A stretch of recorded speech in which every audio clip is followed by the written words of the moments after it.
জি, ঠিকই দেখেছেন। ৪ এবং কারেন্ট। আসসালামু আলাইকুম প্রিয়াংলার বন্ধুরা। আজকে যে বিষয়টি নিয়ে কথা বলবো সেটা হচ্ছে ৪ এবং কারেন্টের মধ্যে সম্পর্ক। এখন আমরা কারেন্ট ভোল্টেজ সম্বন্ধে জানলে অবশ্যই আমরা ৪ সম্বন্ধেও ভালো একটা জ্ঞান এখান থেকে অর্জন করতে পারবো।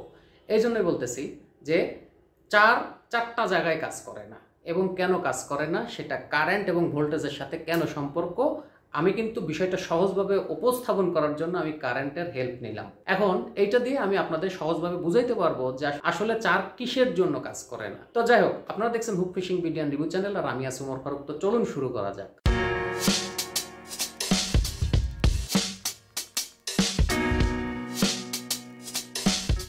৪ কেন কাজ করে না এই বিষয়টা জানার আগে আমাদের একটু কারেন্ট কি ভোল্টেজ কি এই বিষয়টা একটু জানতে হবে সংক্ষিপ্ত রূপে। তো যাই হোক, কারেন্ট হচ্ছে মুক্ত ইলেকট্রন। এটা চাপ না দিলে বা ভোল্টেজ না দিলে এটা কিন্তু স্থানচ্যুত হয় না। তো যদি স্থানচ্যুত না হয় তাহলে কিন্তু এর আউটপুটও পাওয়া যায় না, অর্থাৎ আপনার বাসা পর্যন্ত পৌঁছাইতে না পারলে কিন্তু সে আলোও দেবে না। এই হচ্ছে বিষয় কারেন্ট এবং ভোল্টেজের মধ্যে। এটা একটা বিষয়। কারেন্ট হচ্ছে একটা মুক্ত ইলেকট্রন, এটাকে আপনার বাসা পর্যন্ত পৌঁছানোর জন্য একটা ভোল্টেজ বা চাপ দেওয়া হয়। এই চাপের কারণে আপনার বাসা পর্যন্ত পৌঁছায় এবং তার ফলস্বরূপ আপনি আলো পান, বাতাস পান। সেম ৪-এর বিষয়টাও এরকম।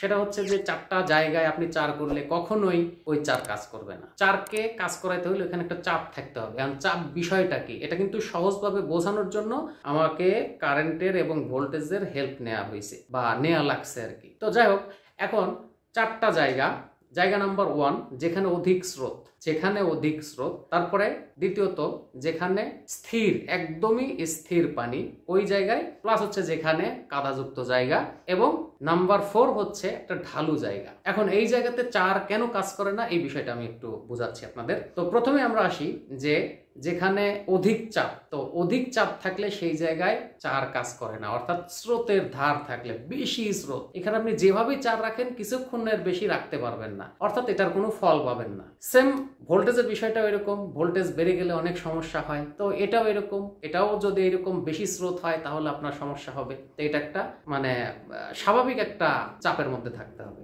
এখন যেখানে স্থির পানি, মানে একদমই স্থির, ওইখানকার পানির কোনো নড়াচড়া নেই, একদম স্থির পানি, এরকম জায়গা কিন্তু অনেক আছে। দেখেন, পুকুরের সাথে কখনোই আমার ভিডিও কম্পেয়ার করবেন না, কারণ আমার হচ্ছে পুকুর বেস ভিডিও খুবই কম, আমার নদী বেস ভিডিওই বেশি। তো এখন এই যে কথা বললাম সেটা হচ্ছে স্থির পানিতে যখন আপনারা এই মুক্ত ইলেকট্রন বা এই ৪টা ফেলবেন, এখন স্থির, ওইখানে একদমই পানি স্থির, ওইখানে ৪ বলবে কখন আর ছড়াবে কখন? এটা না ছড়াইলে, ৪ না ছড়াইলে কখনো কাজ করবে না। অনেকেই বলেন ভাই আমি ৪ করে বসে আছি, ৪-এ কোনো মাছ নেই। মানে কি? মাছ আশেপাশে থাকলেও মাছ এখানে নেই। এর কারণ হচ্ছে 4-এর কোনো স্মেল বা কোনো কিছু ওইখান থেকে ছড়াচ্ছে না।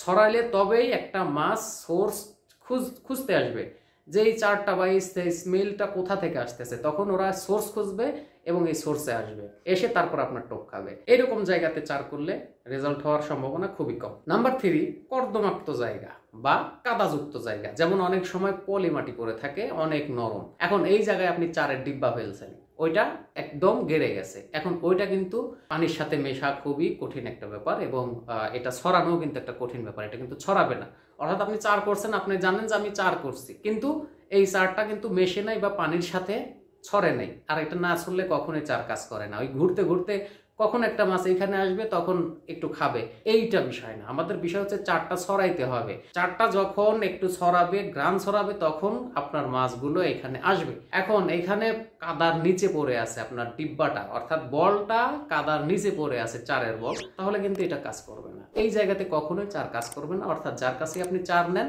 তাদেরকে কিন্তু দোষারোপ করতে পারবেন না। নাম্বার 4 হচ্ছে ঢালু জায়গা। এইরকম অনেক ঢালু জায়গা থাকে যেখানে গোল 4 বাই বল ফেললে এটা গড়াইতে একদম তলায় চলে যায়, কিন্তু আপনি যেখানে 4 ফেলছেন সেখানে টোপ ফেলছেন। আপনি মনে করতেছেন যে এই জায়গায় আমি 4 করছি, অর্থাৎ এইখানেই মাছ থাকবে। দেখেন, এই বিষয়গুলো আগে ভালোভাবে বুঝতে হবে যে কোন জায়গায় ঢালু আছে। এটা বড়শি ফেললে বোঝা যায়। এখন আগে 4 করার আগে এই জন্য জায়গাগুলো চেক করে নিতে হয়। অনেক সময় কিন্তু এই প্রবলেমটা হয় যে আপনি 4 করছেন, ওটা আপনার কাছ থেকে, আপনি যেখানে টার্গেট করে করছেন ওইখান থেকে 20-25 হাত দূরে চলে গেছে, গড়াইতে এখন ওই স্পটে নাই। এরকম জায়গাতে কিন্তু 4 কাজ করে না। এই যে 4টা জায়গা, এই 4টা জায়গাতে মূলত 4 কাজ করে না। অর্থাৎ আমাদের কারেন্টের আউটপুট পাইতে চাইলে অবশ্যই সেটাতে ভোল্টেজ থাকতে হবে। এখন অধিক পরিমাণে ভোল্টেজ থাকলে সেটা কোনো কাজ করবে না, বরং ক্ষতি হওয়ার সম্ভাবনাটাই বেশি থাকবে, মানে ভোল্টেজ বেড়ে গেলে যা হয় আর কি। আবার যখন আপনার একদমই লো থাকবে তখন কিন্তু একদম লো বলতে একদম জিরো, অর্থাৎ পানির কোনো মানে প্রবাহ নাই, এই জায়গাতে কিন্তু চার কাজ করে না। অনেকে বিলে মাছ ধরেন এক জায়গায় ধরতে ধরতে ওইখানে কিন্তু অধিকাংশ ছিটায়া দেওয়া হয় বা ছিটানি চার দেওয়া হয়, এই কারণে যে ছিটায় দিলে একটু বেশি জায়গা জুড়ে ছড়ায়, তখন মাছ এখানে আসে, আর অল্প পানি, বেশি পানি না, এই জন্য এখানে সম্ভব হয়। কিন্তু নদীর ক্ষেত্রে কিন্তু এটা সম্ভব না। অর্থাৎ আপনার এখানে যেখানেই চার করবেন হালকা স্রোত থাকতে হবে, হালকা স্রোত বা হালকা চাপ।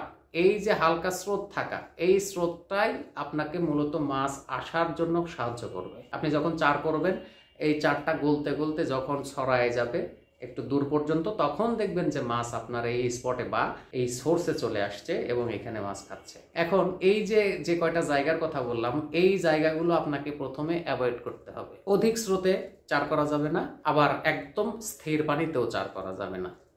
অধিক স্রোতে চার করলে আপনি কখনোই রেজাল্ট পাবেন না, কারণ আপনার চার স্পটে থাকবেই না, আপনি রেজাল্ট পাবেন কি? আর দুই একটা মাছ ধরলে এমনিই ধরতে পারে, ঘুরতে ঘুরতে এসে ধরতে পারে। এখন চারের রেজাল্ট পাইতে হলে অবশ্যই আপনাকে এই যে জায়গাগুলোর কথা বললাম, এইরকম জায়গা আপনাকে সিলেক্ট করতে হবে। অর্থাৎ আপনাকে অবশ্যই কারেন্ট যদি থাকে তো ভোল্টেজটা লাগবে, ভোল্টেজ হইলেই তবেই আপনি এর আউটপুট পাবেন। তাহলে আমাদের যে বিষয়টা সেটা হচ্ছে, আমরা এমন জায়গায় চার করব এখানে হালকা স্রোত থাকবে, নিচের পরিবেশটা ভালো থাকবে, বেশি ঢালু হবে না, এরকম জায়গাতে আমাদের চার করতে হবে, যেন এখানে চারটা থাকে এবং গলায় এবং ছড়ায়।